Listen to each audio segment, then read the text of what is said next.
도널드 트럼프 대통령이 취임 이후 처음으로 국제 무대에서 세계 경제에 큰 영향을 줄 만한 코멘트들을 과감없이 쏟아냈습니다. 그 현장의 상황 영상으로 먼저 확인해 보시죠. My administration is acting with unprecedented speed to fix the disasters we've inherited from a totally inept group of people and to solve every single crisis facing our country. The inflation rate we are inheriting remains 50% higher than the historic target. It was the highest inflation probably in the history of our country. That's why from the moment I took office, I've taken rapid action to reverse each and every one of these radical left policies that created this calamity, in particular with immigration, crime, and inflation. To further unleash our economy, our majorities in the House and Senate, which we also took along with the presidency, are going to pass the largest tax cut in American history, including massive tax cuts for workers and family, and big tax cuts for domestic producers and manufacturers. My message to every business in the world is very simple. Come make your product in America, and we will give you among the lowest taxes of any nation on earth. But if you don't make your product in America, which is your prerogative, then very simply you will have to pay a tariff. And I'm also going to ask Saudi Arabia and OPEC to bring down the cost of oil. You got to bring it down, which frankly, I'm surprised they didn't do before the election. That didn't show a lot of love by them not doing it. I was a little surprised by that. 트럼프 대통령은 스위스 다보스에서 열리고 있는 제55차 세계 경제 포럼 화상 연설에서 관세를 부과하겠다라는 강한 의지부터 전 세계적으로 금리 인하의 필요성을 강조했습니다. 트럼프 대통령은 전 세계 기업들에 대한 내 메시지는 매우 간단하다라고 이야기하면서 미국에 와서 제품을 만들어라. 그러면 우리가 낮은 세금을 적용하겠다라고 강조했고요. 또 우크라이나 전쟁을 끝내기 위해서 사우디아라비아와 석유 수출국 기구의 유가 인하를 요청하기도 했는데요. 그는 유가가 내려오면 러시아와 우크라이나 전쟁이 바로 끝날 것이다라고 언급을 했고 푸틴과도 곧 만났으면 좋겠다라고 코멘트를 남겼습니다. 그가 유가와 우크라이나 전쟁의 관계를 구체적으로 설명하진 않았지만 이는 러시아를 종전 협상에 참여하도록 압박하기 위해서 러시아의 주요 수입 원인 에너지 수출을 타격하겠다라는 의도로도 해석을 해볼 수가 있겠고요. 해당 코멘트 이후에 국제 유가가 이날 하락으로 전환하기도 했습니다. 뿐만 아니라 트럼프 대통령은 금리를 즉각 내리도록 요구할 것이다라고 이야기를 하기도 했는데 취임 이후 처음으로 통화정책 결정을 앞둔 연준을 대놓고 압박하는 모습이 오늘 포착이 됐습니다. 지난 임기 때도 연준의 저금리를 노골적으로 주문해온 트럼프 대통령은 임기 3일째를 맞은 이날 연준을 다시 한번 압박하고 나선 모습인데요. 이 같은 트럼프 대통령의 발언은 금리 인하 속도 조절에 나서기로 한 연준에는 부담이 될 수도 있겠습니다. 다만 파월 의장 등 연준 위원들은 앞서 트럼프 대통령의 취임을 앞두고도 연준의 독립성을 방어해왔는데 트럼프 대통령의 집권 1기, 그와 불편한 관계를 이어왔던 파월 의장은 중앙은행이 정치적인 이유로 통화정책을 결정하지 않는다라고 강조하긴 했습니다. 다만 오는 28일에서 29일 페드 연준위원회가 열리는데 트럼프의 이러한 발언은 어떻게 시장에 작용이 될까요? 다음 주에 회의도 잘 지켜보시고요. 그런 가운데 산업별로도 여러 가지 영향을 미칠 만한 발언들이 쏟아져 나왔습니다. 역시나 트럼프는 이날에서도 AI와 관련된 코멘트를 남겼고 어떤 연료를 사용하더라도 AI 발전소는 빠르게 가속화시키겠다라는 것을 다시 한번 확인시켰습니다.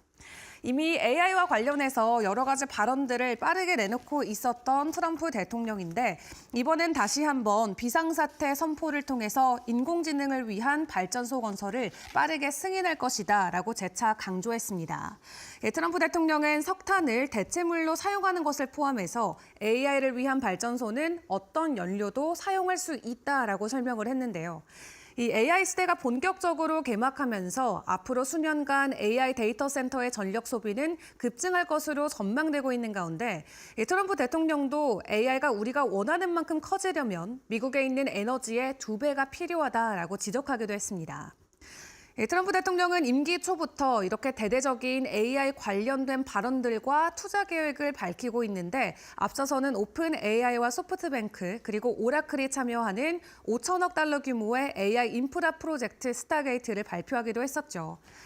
다만 세계 최대 자산 운용사인 블랙락의 레리 핑크 최고 경영자는 트럼프 대통령이 추진하는 대규모 민간 투자 프로젝트가 미국 증시 차원에서는 악영향을 미칠 수 있다라고 경고하기도 했는데요. 레리 핑크 CEO도 현재 세계 경제 포럼 참석을 위해서 다보스를 방문하고 있죠. 그 가운데 인터뷰를 통해서 트럼프 대통령이 만약 모든 민간 자본을 풀어준다면 성장에는 매우 좋을 수는 있겠지만 동시에 일부는 새로운 인플레이션을 창출할 수도 있다라고 평가하기도 했습니다. 그렇기 때문에 이런 위험을 아직 시장이 반영하고 있지는 않지만 앞으로 인플레이션 때문에 금리가 매우 높아질 가능성이 있다며 주식시장에도 부정적인 충격을 미칠 것이다라는 우려의 말을 전하기도 했는데요. 그럼에도 불구하고 트럼프 대통령은 여전히 AI에 대한 러브콜을 계속해서 보내오고 있는 상황입니다. 그리고 이날 함께 또 추가적으로 확인해봐야 되는 트럼프 대통령의 코멘트 중에는 유럽을 향한 불만의 말도 있었습니다.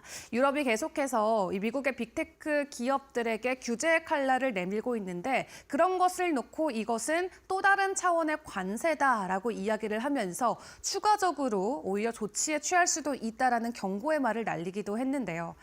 그럼에도 불구하고 이날 또 추가적으로 영국 쪽에서 전해진 소식도 있습니다. 영국 반독점 경쟁 당국이 애플과 구글의 영국 휴대전화 웹브라우저 시장 지배력에 대해서 공식 조사를 시작한다고 전했는데 이 애플과 구글이 모바일 운영체계와 앱스토어 그리고 모바일 브라우저를 포함한 모바일 생태계에서 전략적 시장 지위를 가졌는지를 조사할 것이라고 밝혔습니다. 다만 애플 측과 구글 측에서는 이 영국 측과 잘 이야기를 해 나가면서 최대한 소비자도 살리고 기업도 살릴 수 있는 방식을 선택하겠다라고 이야기를 했는데 일단 트럼프 대통령이 오늘 연설을 통해서 이런 움직임들은 일단은 미국을 향한 일종의 과세이고 미국 기업에 대한 제재에 대해서 강한 불만을 드러내면서 무역 보복 가능성을 시사했기 때문에 유럽이 이러한 강한 움직임을 계속해서 이어갈 수 있을지는 일단 시장의 상황을 계속 지켜보시는 게 좋겠습니다.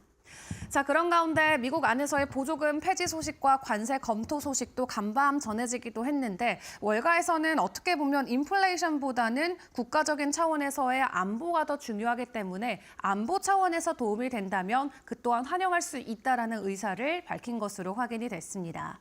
일단 미국 공화당에서는 현재 여러 가지 법률안을 놓고 굉장히 고심하고 있는 모습이 나오고 있죠. 주요 외신에 따르면 하원 예산위원회 공화당 의원들은 트럼프 대통령의 세금 감면과 국경 공약에 들어가는 비용을 추산하고 이를 상쇄하기 위해서 예산을 줄일 수 있는 프로그램을 50장짜리로 나열한 목록을 최근에 공개했다고 하는데요.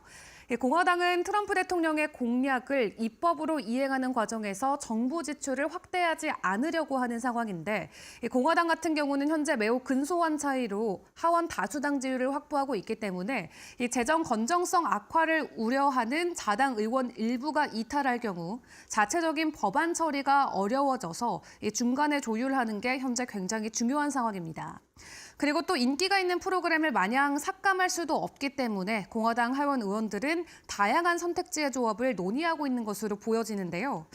공화당이 활용한 목록을 보면 현재 10%의 보편 관세를 부과해서 10년 동안 1조 9천억 달러를 거둘 수 있는 것으로 예상을 하고 있고요. 또 중국에 대한 무역법에 따라서 관세를 법조화하고 세율을 올리면 향후 10년 동안 1천억 달러의 관세 수입을 확보할 수 있을 것으로 보여지고 있습니다. 그리고 여기에 전임 바이든 행정부의 대표적인 기후 에너지 정책인 IRA의 청정 에너지 세액 공제를 없애면 10년 동안 7천억을 넘게 아낄 수 있다라는 판단도 나왔다고 하고요. 또 전기차 구매가 아닌 리스하는 사람들에게도 세액 공제를 주는 것을 폐지하게 되면 10년 동안 500억 달러를 절약할 것으로 현재 판단이 나오고 있다고 합니다. 다만 뉴욕타임즈는 IRA 정책을 대대적으로 폐기하게 되면 정치적으로는 부담이 될 수 있다라는 관측도 내놨는데 이 IRA의 혜택을 받는 대규모 청정 에너지 사업을 유치한 지역구의 공화당 의원들이 IRA의 일부는 존치해야 된다라고 호소를 이어오고 있는 것으로도 확인이 됐고요. 또 관세와 관련해서도 공화당 안에서는 이견이 나오고 있는 상황입니다. 다만 그간 트럼프의 경제 정책을 특별하게 언급하지 않았던 월가 경영자들이 트럼프의 관세에 동조하는 발언을 간밤에 내놓기도 했는데 이 JP모건의 제이미 다이먼 회장 같은 경우는 트럼프의 관세에 동의하는 발언을 했습니다. 인플레이션이 심해져도 미국의 국가 안보에 도움이 된다면 괜찮다라는 것이고요. 이어서 골드만삭스의 CEO인 데이비드 솔로몬 같은 경우도 트럼프가 캐나다, 또 멕시코, 중국에 부과할 관세 잠재적 영향에 대해서 올바르게 처리가 된다면 미국 성장에는 건설적일 수 있다라고 전했습니다. 다만 마켓워치에 따르면 올 들어서 기술주는 상승하고 있지만 S&P 500 지수를 구성하는 주식의 3분의 2가 하락하고 있는 상황인데 시장에서는 이미 이러한 시장 상황을 놓고 관세에 대한 부담이 증시에 그대로 적용이 되고 있다라고 판단을 하고 있기도 합니다. 구체적인 내용을 놓고 아직도 미국에서는 여러 가지 발언들 그리고 의견들이 오가고 있는 가운데 어느 쪽으로 시장이 결정을 할지를 잘 지켜보시면서 앞으로의 전략들도 챙겨가 보시는 게 좋을 것 같고요. 그런 가운데 간밤 이 공개됐던 하나의 브랜드 가치 목록을 보니까 테슬라의 주가 가치가, 브랜드 가치가 계속해서 하락하고 있는 것으로 확인이 됐습니다. 시장에서는 이러한 상황을 놓고 머스크가 정치적으로 행보를 이어가는 것이 테슬라 기업 가치 자체에는 큰 영향을 미친 것으로 분석하고 있는데요. 이 브랜드 파이낸스가 발표한 2025년 글로벌 브랜드 순위에 따르면 테슬라의 브랜드 가치는 전년 대비 26% 감소한 430억 달러를 기록했다고 합니다. 순위도 24년에는 18위였는데 36위까지 크게 하락을 했고요. 이렇게 2년 연속으로 테슬라의 브랜드 가치가 하락을 하고 있는데 이를 놓고 CNBC는 신차 출시 부진과 머스크의 적대적 행보가 큰 원인이다라고 지목을 하기도 했습니다. 이 브랜드 파이낸스의 데이비드 헤이그 CEO 같은 경우도 머스크를 훌륭하다고 생각하는 사람도 있지만 그렇지 않은 사람도 많다라고 설명하면서 테슬라는 평판이나 추천, 고려 등 주요 항목에서 전년 대비 점수가 하락하고 있다라고 설명을 했습니다. 특히 그 가운데서도 유럽 소비자들의 평가가 크게 떨어진 것으로 확인이 됐고요. 미국 같은 경우는 아직도 고객 충성도가 90%로 여전히 높은 상황을 보여줬지만 추천 점수 같은 경우는 10점 만점에 기존 8.2점에서 4.3점까지 크게 급락한 것으로 확인이 됐습니다. 한마디로 테슬라 소유자들이 다른 잠재 고객들에게 테슬라의 제품을 추천하지 않고 있다라는 점을 시사한다고 생각을 하시면 될 것 같고요. 일단 이런 데이터를 놓고 헤이그 CEO는 테슬라가 예전처럼 많은 제품을 팔거나 높은 가격에 팔지 못할 것이라고 전망했습니다. 또 경제사인 폴스타 오토모티브 홀딩 같은 경우도 머스크의 정치적 발언에 불만을 가진 고객들을 유치하려는 움직임들을 보이면서 이렇게 머스크의 정치적 행보가 테슬라 브랜드에 부정적 영향을 미치고 있다라는 징후가 여러 곳에서 포착이 되고 있기도 합니다. 이 테슬라 주가는 트럼프 대통령 당선 이후로 급등해서 일론 머스크가 4천억 달러 이상의 자산을 보유한 최초의 인물이 되는데 기여하기도 했지만 이러한 정치적 행보 때문에 오히려 브랜드 가치가 계속해서 깎이고 있는 모습이 확인이 되고 있고요. 그렇다면 기업 가치, 이 브랜드 가치 순으로 봤을 때 탑 랭킹된 기업들은 어떤 곳들이 있었을까요? 이 순위권의 내용을 함께 확인을 해보시면 테크 기업인 애플이 2년 연속으로 1위를 차지한 것을 확인을 해볼 수가 있습니다. 애플의 브랜드 가치는 11% 증가한 것으로 확인이 됐고요. 소비자의 80% 이상이 애플을 알고 있고 45%가 애플 제품과 서비스를 사용하거나 고려 중인 것으로 나타났습니다. 그리고 상위 5위 안에는 애플에 이어서 마이크로소프트나 구글, 아마존, 월마트도 포함이 되고요. 엔비디아 같은 경우는 과거 30위권에서 9위까지 급상승을 했고 테슬라에 앞서서 자동차 기업은 도요타나 벤츠, 현대 등의 기업들이 이름을 올리기도 했습니다. 그런 가운데 오늘 새벽도 속보로 전해진 소식은 트럼프 행정부에서 이 암호화폐와 관련된 태스크포스를 구성하는 행정명령에 서명했다는 소식이 전해지기도 했는데 해당 속보 이후에도 비트코인은 추가적인 상승 기조를 이어가지는 못한 채 가격 하락은 이어지고 있는 상황입니다. 이 트럼프 취임 이후로 매일매일 쏟아지고 있는 여러 가지 속보와 주요 이슈들이 있는데요. 매일 저희와 함께 주요 내용들 점검해 보시면서 성공 투자 전략 세워가 보시길 바라겠습니다. 지금까지 머스노우 5 시간이었습니다.